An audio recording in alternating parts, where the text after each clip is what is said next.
Hello दोस्तों, स्वागत है आपका हमारे YouTube channel mission lecturer UK 2025 पर। तो दोस्तों, आज की क्लास में बात करेंगे एक और अन्य प्रैक्टिस सेट को लेकर जो काफ़ी हेल्पफुल रहेगा आपका। और ये जो है आपके आगामी एग्ज़ाम्स के लिए, चाहे आप प्रवक्ता की तैयारी कर रहे हो, क्योंकि यहाँ पर हमने लेक्चरर का ही सिलेबस लिया है। साथ ही जो एलटी के कैंडिडेट्स हैं, उन एलटी के कैंडिडेट्स के लिए भी ये सिलेबस बिल्कुल हेल्पफुल होने वाला है, क्योंकि सिलेबस दोनों में लगभग सेम ही है और हमने वही टॉपिक लिए हैं जो सेम टॉपिक हैं। तो इसलिए जो है बहुत इंपॉर्टेंट ये क्लास रहेगी दोनों के लिए। तो बिना स्किप किए पूरी क्लास को जरूर वॉच कीजिएगा, और जो भी अभ्यर्थी चैनल पर नए हो चैनल को सब्सक्राइब जरूर कर लीजिएगा। तो दोस्तों, स्टार्ट करते हैं आज की क्लास को और लेते हैं आज की क्लास का पहला क्वेश्चन। तो क्वेश्चन है दोस्तों, बालकृष्ण भट्ट को वस्तु व्यंजक निबंधकार के तौर पर पहचाना जाता है।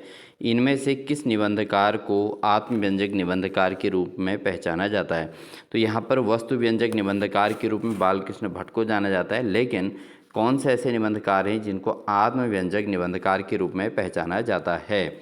तो दोस्तों, इसका जो सही आंसर है वह है प्रताप नारायण मिश्र, जिन्हें आत्मव्यंजक निबंधकार के रूप में पहचाना जाता है। तो ऑप्शन नंबर डी इसका सही आंसर हो जाएगा। दोस्तों, बढ़ेंगे दोस्तों क्वेश्चन नंबर सेकंड की ओर।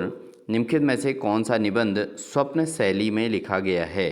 तो यहाँ पर निबंध, कौन सा निबंध जो है स्वप्न शैली में लिखा गया है? ऑप्शन है यमलोक की यात्रा, बकलम खुद, या श्रद्धा और भक्ति, या धोखा। तो दोस्तों, कौन सा निबंध स्वप्न शैली में लिखा गया है? तो वो निबंध है दोस्तों यमलोक की यात्रा। यमलोक की यात्रा जो निबंध है दोस्तों, इसको स्वप्न शैली में लिखा गया है। अगला क्वेश्चन है, महादेवी वर्मा ने अपनी किस पुस्तक की भूमिका में अपने विचार के क्षणों में लिखे गए गद्य को निबंध कहा है?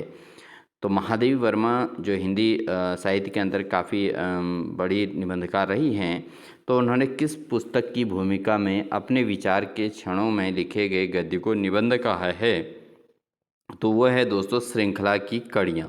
तो श्रृंखला की कड़ियाँ जो हैं महादेवी वर्मा के द्वारा लिखित अपने विचार के क्षणों में लिखे गए गद्य को निबंध कहा है, श्रृंखला की कड़ियों को। ठीक है, बढ़ेंगे अगले प्रश्न में। क्वेश्चन नंबर 4 है, नामवर सिंह ने अपने किस समीक्षात्मक निबंध में निबंधों को विच्छिन्न चिंतन माना है?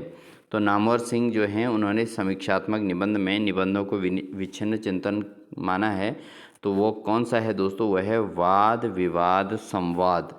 ये इम्पोर्टेंट प्रश्न है दोस्तों, कि नामवर सिंह ने जो है वाद विवाद संवाद को जो है समीक्षात्मक निबंध में निबंधों को विच्छिन्न चिंतन माना है। बढ़ेंगे अगले प्रश्न में दोस्तों। अगला प्रश्न है, प्रहरी नामक पत्रिका के संपादक निम्नलिखित में से कौन हैं? तो प्रहरी नामक जो पत्रिका है दोस्तों, उसका संपादन किसने किया है? ऑप्शन है हरिशंकर परसाई, रविंद्रनाथ त्यागी, गोपाल चतुर्वेदी, या ज्ञान चतुर्वेदी। तो प्रहरी नामक जो पत्रिका है दोस्तों, इसका जो संपादक का कार्य किया है, संपादन का कार्य किया है, वो किया गया है हरिशंकर परसाई के द्वारा। तो हरिशंकर परसाई ने दोस्तों प्रहरी नामक पत्रिका का संपादन किया था। ऑप्शन नंबर ए इसका बिल्कुल सही आंसर हो जाएगा। नेक्स्ट क्वेश्चन है, प्रेमचंद्र का प्रथम हिंदी कहानी संग्रह निम्नलिखित में से कौन सा है? तो प्रेमचंद्र की जो प्रथम कहानी संग्रह है दोस्तों, कौन सी है? ऑप्शन है सप्त सुमन, या सप्त सरोज, या प्रेम चतुर्थी, या प्रेम प्रतिज्ञा। तो प्रेमचंद्र का जो प्रथम हिंदी कहानी संग्रह है दोस्तों, वो कौन सा है? वो है दोस्तों सप्त सरोज। सप्त सरोज दोस्तों प्रेमचंद्र का प्रथम हिंदी कहानी संग्रह के तौर पे जाना जाता है। तो ऑप्शन नंबर बी इसका सही आंसर हो जाएगा। नेक्स्ट क्वेश्चन है, प्रेमचंद्र के प्रसिद्ध कहानी संग्रह सोजे वतन, ठीक है, सोजे वतन में निम्नलिखित में से कौन सी कहानी संकलित नहीं है? तो सोजे वतन में कौन सी कहानी संकलित नहीं है, ये पूछा गया है। अगर इसमें बात करें दोस्तों, सांसारिक प्रेम और देश प्रेम, ये जो है सोजे वतन के अंतर्गत आता है। यही मेरा वतन हाव, देश प्रेम, ये भी उसी के अंतर्गत आता है। दुनिया का सबसे अनमोल रतन, ये भी बिल्कुल सही है दोस्तों, क्योंकि ये भी सोजे वतन के अंतर्गत आता है। मनुष्य का परम धर्म, बिल्कुल ये जो है इसमें संकलित नहीं है। तो ऑप्शन नंबर डी इसका सही आंसर होगा, कि कौन सा संकलित नहीं है, लेकिन ये 3 संकलित हैं, इनको आप ज़रूर नोट कर लीजिएगा दोस्तों। ठीक है, बढ़ेंगे अगले प्रश्न में। क्वेश्चन नंबर 8 है दोस्तों, निम्न में से कौन सी कहानी प्रेमचंद्र द्वारा रचित नहीं है। तो इनमें से कौन सी कहानी ऐसी है जो प्रेमचंद्र द्वारा रचित नहीं है। जैसे है विजयादशमी, ममता, ईश्वरीय न्याय और इस्तीफा। तो इनमें से कौन सी कहानी प्रेमचंद्र द्वारा रचित नहीं है, ये पूछा गया है। तो जो प्रेमचंद्र द्वारा रचित नहीं है दोस्तों, वह है विजयादशमी। विजयादशमी दोस्तों ये प्रेमचंद्र द्वारा रचित नहीं है। अन्य सारे जैसे ममता है, ईश्वरीय न्याय है, इस्तीफा है, ये सारे के सारे कहानियाँ जो हैं प्रेमचंद्र द्वारा रचित हैं। तो ऑप्शन नंबर ए इसका सही आंसर होगा। ठीक है। क्वेश्चन नंबर 9 है, तुमने इतने दिन मुझे जिस प्रेम से रखा, माँ भी ना रखती, भगवान मुझे फिर जन्म दें तो तुम्हारी कोख से दें, यही मेरी अभिलाषा है। गोदान उपन्यास में यह कथन किस पात्र ने कहा है। तो जो मुंशी प्रेमचंद्र का उपन्यास है दोस्तों गोदान, उसमें एक वाक्य कहा गया है कि तुमने इतने दिन मुझे जिस प्रेम से रखा, माँ भी ना रखती, भगवान मुझे फिर जन्म दें तो तुम्हारी कोख में दें, यही मेरी अभिलाषा है।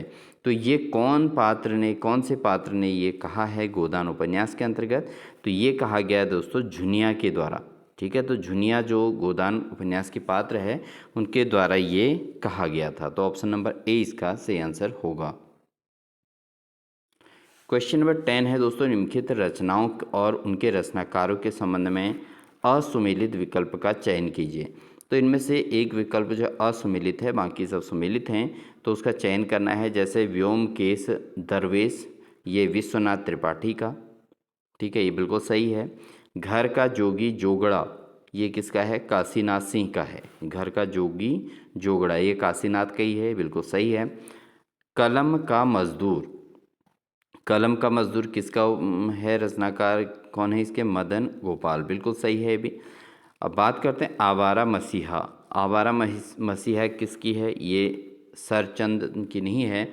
आवारा मसीहा दोस्तों है विष्णु प्रभाकर की। किसकी, विष्णु प्रभाकर की। तो ये जो है गलत है यहाँ पे। ठीक है। तो ऑप्शन नंबर क्वेश्चन नंबर 10 का क्या हो जाएगा, ऑप्शन नंबर डी इसका सही आंसर हो जाएगा, क्योंकि असुमेलित है ये। ठीक है। अगला क्वेश्चन है, निम्नलिखित रचनाओं और उनके रचनाकारों के संबंध में कौन सा विकल्प सुमेलित नहीं है। तो रचना और उनके रचनाकारों के संबंध में कौन सा विकल्प सुमेलित नहीं है, ये पूछा गया है। ऑप्शन है सब कुछ होना बचा रहेगा, किसका है, विनोद कुमार शुक्ल का। तो ये तो बिल्कुल सही है। इसके अलावा चाँद की वर्तनी, ये किसका है, राजेश जोशी, बिल्कुल सही है। ज्ञान समुद्र दोस्तों ये मलूक दास का नहीं है। ठीक है। तो यही इसका रॉन्ग आंसर है। तो ऑप्शन नंबर सी इसका सही आंसर हो जाएगा। ऑप्शन नंबर डी जो है अपनी केवल धार, अपनी केवल धार ये जो है अरुण कमल की है, ये बिल्कुल सही है दोस्तों, इसको भी नोट कर लीजिएगा। बढ़ते हैं अगले प्रश्न में। अगला क्वेश्चन है, संवत 1955 में उन्होंने उपन्यास मासिक पत्र निकाला और द्वितीय उत्थान काल के भीतर 65 छोटे बड़े उपन्यास लिखकर प्रकाशित किया। आचार्य शुक्ल का यह कथन किस उपन्यासकार के संबंध में है। तो ये किस उपन्यासकार के संबंध में है, ये बताना है। तो संवत 1955 में उन्होंने उपन्यास मासिक पत्र निकाला था और द्वितीय उत्थान काल के भीतर 65 छोटे बड़े उपन्यास लिखकर प्रकाशित किया। तो आचार्य शुक्ल का यह कथन किस उपन्यास के संबंध में है। तो ये है दोस्तों किशोरी लाल गोस्वामी के बारे में। ठीक है, किसके उपन्यास में है, किशोरी लाल गोस्वामी। तो ऑप्शन नंबर सी इसका सही आंसर हो जाएगा। नेक्स्ट क्वेश्चन है, संसार में कोई लिपि यदि सर्वाधिक पूर्ण है तो वह एकमात्र देवनागरी है, यह कथन किसका है। तो इस संसार में कोई भी लिपि यदि पूर्ण है तो वह एकमात्र देवनागरी है, यह कथन किसका है। ऑप्शन है ब्लूमफील्ड का, या विलियम जोन्स का, या आइजैक पिटमैन का, या कामता प्रसाद गुरु का। तो दोस्तों संसार में कोई लिपि यदि सर्वाधिक पूर्ण है तो वह एकमात्र देवनागरी है, यह किसका कथन है। ये जो कथन है दोस्तों आइजैक पिटमैन का कथन है। किसने कहा था ऐसा, आइजैक पिटमैन ने कहा था। तो ऑप्शन नंबर सी इसका सही आंसर हो जाएगा। अगला प्रश्न है, साकेत महाकाव्य के प्रारंभिक 5 सर्ग किस पत्रिका में प्रकाशित हुए थे। तो जो साकेत महाकाव्य है उसके जो स्टार्टिंग 5 सर्ग हैं वो किस पत्रिका में प्रकाशित हुए थे। तो ये हुए थे दोस्तों सरस्वती पत्रिका के अंतर्गत। तो ऑप्शन नंबर ए बिल्कुल सटीक आंसर रहेगा। क्वेश्चन नंबर 15 है, निम्नलिखित रचनाओं और उनके रचनाकारों के संबंध में कौन सा विकल्प सुमेलित नहीं है। तो रचनाकार और सुमेलित नहीं है पूछा गया है। जैसे इसमें बारिश में भीगते हुए बच्चे, ये किसका है, रामदरस मिश्र का, ये तो बिल्कुल सही है। उसके अलावा बेहतर दुनिया के लिए, बेहतर दुनिया के लिए किसका है, विश्वनाथ प्रताप तिवारी का है, बिल्कुल सही, विश्वनाथ प्रसाद तिवारी, इन्हीं की रचना है ये, बेहतर दुनिया के लिए। अगला है आपका हवा में हस्ताक्षर, किसका है, कैलाश वाजपेयी का, ये भी बिल्कुल सही है। लेकिन कविता में औरत, कविता में औरत जो है राजेश जोशी की रचना नहीं है। ये किसकी रचना है, इसको आप कमेंट सेक्शन में दे सकते हैं, और ये क्वेश्चन इंपॉर्टेंट भी है दोस्तों, आप इसको कमेंट सेक्शन में जरूर इसका आंसर लिखेंगे। ठीक है, बढ़ते हैं अगले प्रश्न में। अगला प्रश्न है, संस्कृति और सौंदर्य निबंध मूलतः निम्न में से किस रचनाकार पर आधारित हैं। तो संस्कृति और सौंदर्य नामक जो निबंध है वो किस रचनाकार पर आधारित है दोस्तों। ऑप्शन है विद्यानिवास मिश्र या रामदरस मिश्र, इसके अलावा विवेकी राय या हजारी प्रसाद द्विवेदी। तो दोस्तों इसका जो सही आंसर है वो है हजारी प्रसाद द्विवेदी। ठीक है, तो हजारी प्रसाद द्विवेदी इसका सही आंसर हो जाएगा। अगला प्रश्न है, निम्नलिखित में से कौन सी पुस्तक देवेंद्र नाथ शर्मा द्वारा रचित नहीं है। तो कौन सी पुस्तक है जो देवेंद्र नाथ शर्मा द्वारा रचित नहीं है। ऑप्शन है हिंदी भाषा का विकास, या भाषा विकास की भूमिका, भाषा विज्ञान की भूमिका, या राष्ट्रभाषा हिंदी समस्याएं और समाधान, और भारतीय भाषा विज्ञान। तो इसमें से देवेंद्र नाथ शर्मा की रचित 3 रचनाएं हैं दोस्तों, कौन सी हैं ये आपको बता देते हैं। हिंदी भाषा का विकास, ये भी देवेंद्र नाथ शर्मा का है। भाषा विज्ञान की भूमिका, ये भी देवेंद्र नाथ शर्मा की है। उसके अलावा राष्ट्रभाषा हिंदी समस्या और समाधान, ये भी देवेंद्र नाथ शर्मा का है। तो जो भारतीय भाषा विज्ञान जो है दोस्तों, ये देवेंद्र नाथ शर्मा द्वारा रचित नहीं है। तो ऑप्शन नंबर डी इसका सही आंसर हो जाएगा।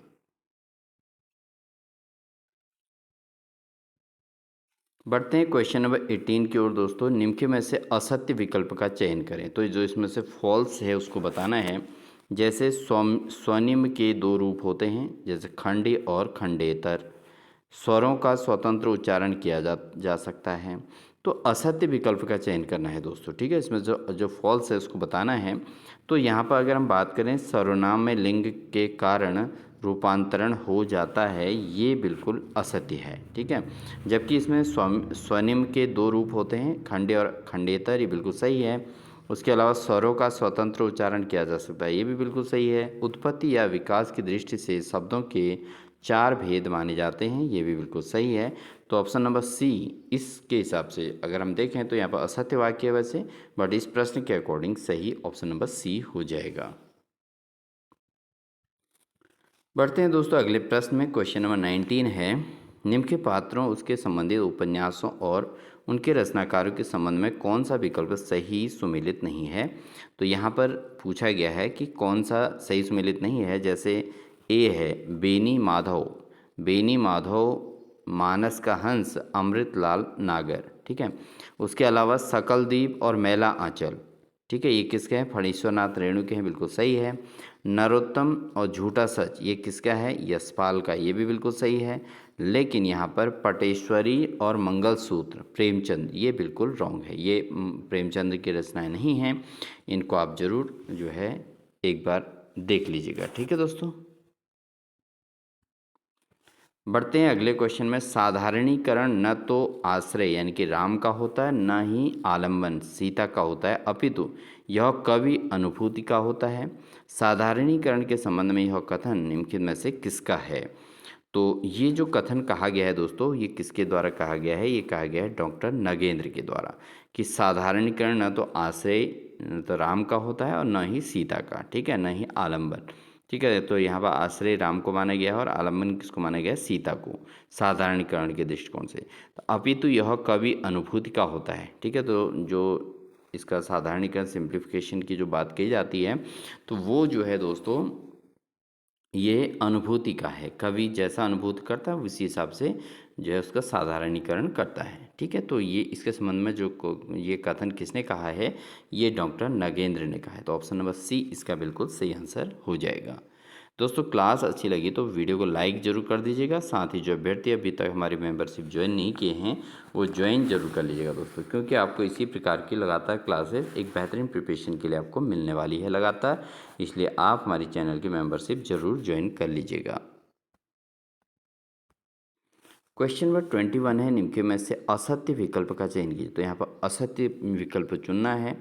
जैसे है जयदेव 13वीं सदी, धनंजय जो है 10वीं सदी, हेमचंद जो है 9वीं सदी, विश्वनाथ 14वीं सदी। तो इसमें से असत्य कौन सा है ये बताना है।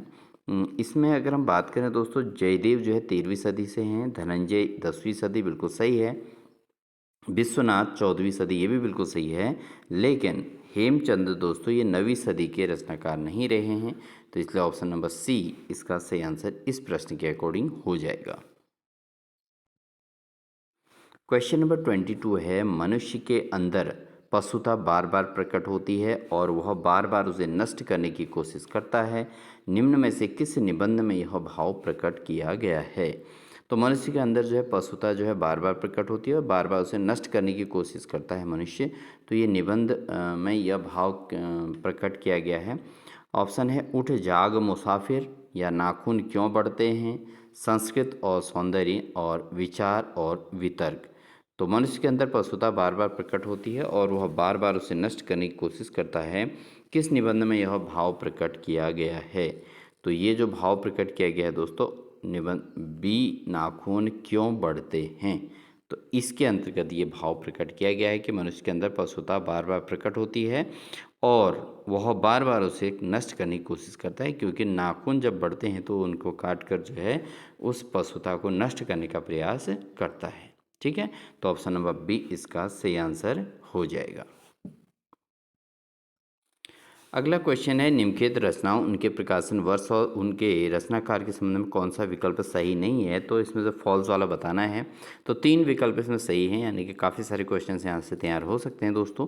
तो जैसे प्रवास की डायरी 1971 ईस्वी में, यह हरिवंश राय बच्चन की है। प्रवास की डायरी ये बिल्कुल सही है, 1971 में ही आई थी।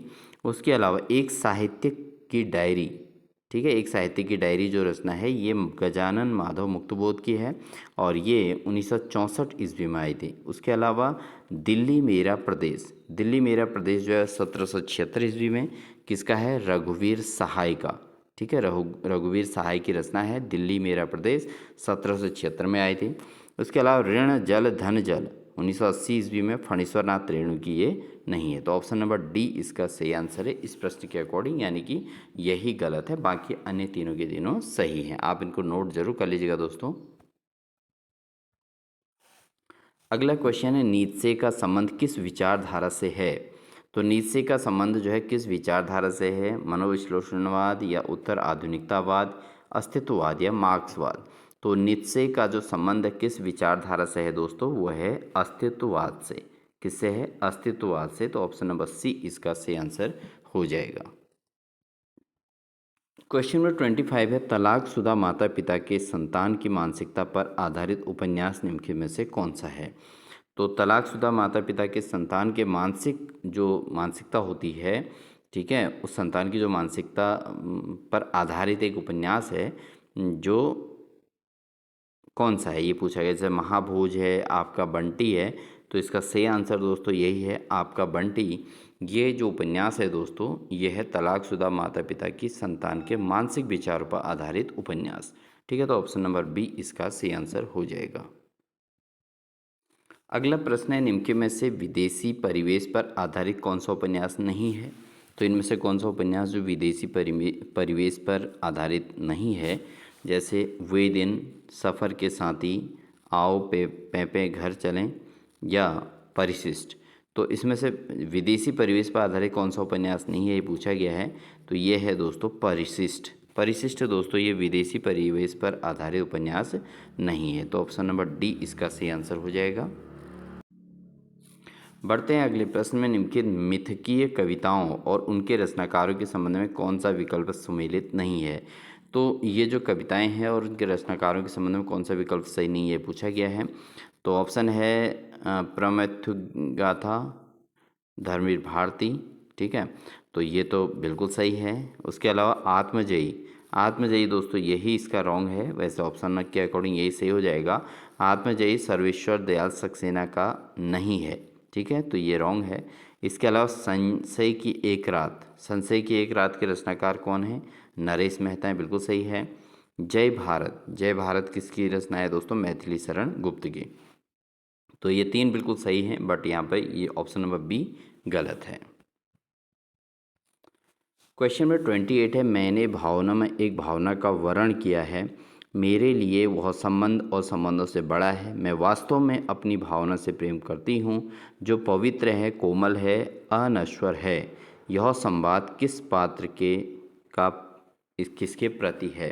तो ये जो संवाद है दोस्तों किस पात्र का है और किसके प्रति है? तो ये जो संवाद है दोस्तों ये है मल्लिका का अंबिका के प्रति, ठीक है। तो मल्लिका का अंबिका के प्रति ये जो संवाद है, तो मैंने भावना में एक भावना का वर्णन किया है, मेरे लिए वह संबंध और संबंधों से बड़ा है, मैं वास्तव में अपनी भावना से प्रेम करती हूँ, जो पवित्र हैं, कोमल है, अनश्वर हैं। ये किसने कहा है? मल्लिका ने मल्लिका के प्रति ये भाव को प्रकट किया है। तो ऑप्शन नंबर सी इसका सही आंसर हो जाएगा। क्वेश्चन नंबर 29 है, मैं कहता हूँ आँखें न देखी, तू कहता कागज़ की लेखी। मैं कहता हूँ आँखें न देखी, तू कहता कागज़ की लेखी, उक्त वाक्य पंक्ति का क्या आशय है? तो मैं कहता हूँ आँखें न देखी, तू कहता कागज़ की लेखी, जो ये वाक्य पंक्ति है इसका क्या आशय है? तो दोस्तों अगर हम बात करें, प्रत्यक्ष ज्ञान और पुस्तकी ज्ञान एक ही हैं।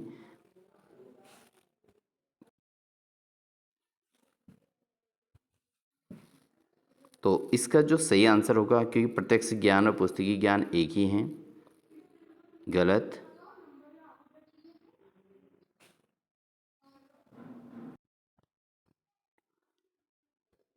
प्रत्यक्ष ज्ञान को ही पुस्तकों में लिखा जाता है। प्रत्यक्ष ज्ञान पुस्तकीय ज्ञान से हीन है या स्वानुभव शास्त्रीय ज्ञान से बड़ा है।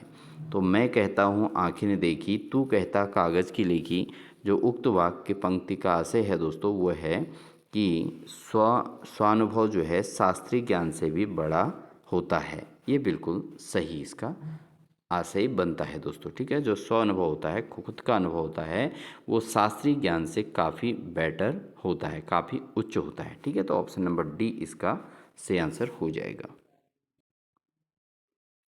बढ़ते हैं दोस्तों आज की क्लास के अंतिम क्वेश्चन की ओर। क्वेश्चन नंबर 30 है, प्रेमचंद्र के प्रसिद्ध उपन्यास रंगभूमि के पात्र सूरदास पर आधारित सूरदास नामक नाटक के रचनाकार निम्न में से कौन हैं? तो प्रेमचंद्र की जो प्रसिद्ध उपन्यास है रंगभूमि, उसके जो पात्र हैं सूरदास पर आधारित सूरदास नामक नाटक के रचनाकार निम्न में से कौन हैं? तो ऑप्शन है हरि नारायण प्रेमी या शंकर शेष, श्रीकांत शर्मा, श्रीकांत वर्मा या वीरेंद्र नारायण। तो दोस्तों इस नाटक के रचनाकार जो हैं वह कौन हैं? वो है वीरेंद्र नारायण, ठीक है। तो ऑप्शन नंबर डी इसका सही आंसर हो जाएगा, वीरेंद्र नारायण, ठीक है दोस्तों। तो दोस्तों ये थी हमारी आज की क्लास। आई होप आपको हमारी ये क्लास अच्छी लगी होगी। क्लास अच्छी लगी तो वीडियो को लाइक कर दीजिएगा, साथ ही चैनल पर नहीं है तो चैनल को सब्सक्राइब कर लीजिएगा, साथ ही बेल आइकन दबाकर ऑल नोटिफिकेशन ऑन कर लीजिएगा, जिससे आपको इसी प्रकार की लगातार क्लासेस हमारे चैनल के माध्यम से देखने को मिलती रहेंगी। और जिन भी अभ्यर्थियों ने अभी तक हमारी चैनल की मेंबरशिप नहीं ली है वो ज़रूर ज्वाइन कर लीजिएगा, क्योंकि यहाँ पर आपको एडवांस क्लासेस और आपको टाइम टू टाइम क्लासेस आपकी रूटीन के अकॉर्डिंग मिलती रहेंगी। तो मिलते हैं आपको नेक्स्ट क्लास के साथ, तब तक के लिए अपने ध्यान रखिए। Wish you all the best.